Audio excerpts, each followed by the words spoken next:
Hello guys, Digha যাওয়ার জন্য ready. এখন ঘড়ি কাটায় 3টে বাজে।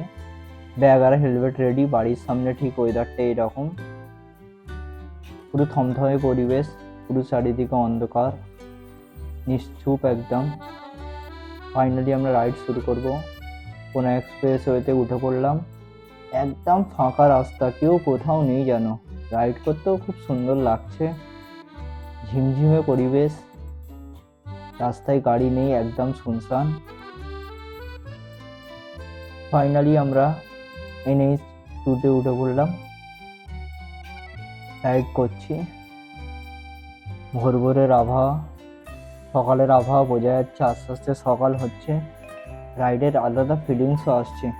ফাইনালি আমরা শেরপাঞ্জায় পৌঁছে গেলাম। একটু চা ফা খেয়ে একটু বিরতি নিলাম। তো সকাল হয়ে গেছে, পরিবেশটা খুব সুন্দর লাগছে। তার সাথে সাথে এরকম এগিয়ে যাচ্ছি দীঘার পথে। এখনো প্রায় 70 কিলোমিটার রাস্তা বাকি। শর্টকাটের জন্য আমরা একটা গ্রামের রাস্তায় ঢুকে পড়লাম। সেখানে শর্টকাট নিয়ে নিলাম।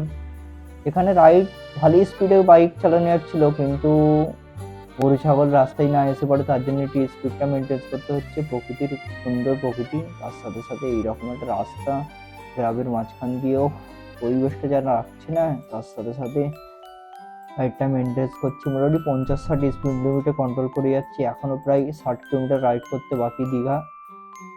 চলো এগিয়ে যাচ্ছি।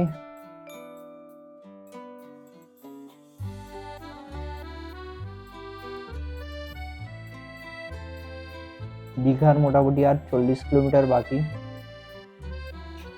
আর 5 কিলোমিটারের মধ্যেই আমরা হাইওয়েতে উঠে পড়বো। লেফট সাইডে নিলে মন্দারমণি, আমরা সোজা চলে যাবো দীঘার উদ্দেশ্যে।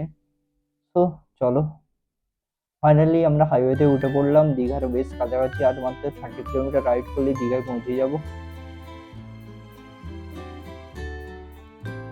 ফাইনালি আমরা দীঘায় পৌঁছে গেলাম। এই জায়গাটায় আলে যেন মনের একটা আলাদা ফিলিংস তৈরি হয়। সো দীঘায় পৌঁছে গেলাম। পাশে থেকো, সাবস্ক্রাইব করো।